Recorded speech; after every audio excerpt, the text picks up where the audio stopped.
அஸ்ஸலாமு அலைக்கும். ஒற்றை விரலில் ஏராளமான தைரியத்தையும் நம்பிக்கையும் எளிதில் கொடுத்தவள் அம்மா.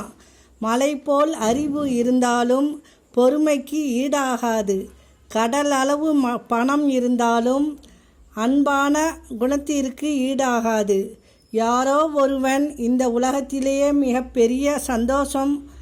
முகம் தெரியாத யாரோ ஒருவருக்கு நாம் செய்யும் உதவி தான் சிலரின் சில விஷயங்களை புரிய வைக்க கஷ்டப்படுவதை விட சிரித்துவிட்டு கடந்து செல்வதே சிறந்தது. நிரந்தரமானவற்றை தேடு, தற்காலிகமானவற்றில் தேங்கி நிற்காதீர்கள். 2 வயது ஆவதற்கு நாம் பேச கற்றுக்கொள்கிறோம். ஆனால் எத்தனை வயது ஆனாலும் எப்படி பேச வேண்டும் என்பதை நாம் கற்றுக்கொள்வதில்லை. எல்லாம் தெரிந்தும் தனக்கான நேரம் வரும் வரை அமைதி காப்பதே பக்குவம். அஸ்ஸலாமு அலைக்கும்.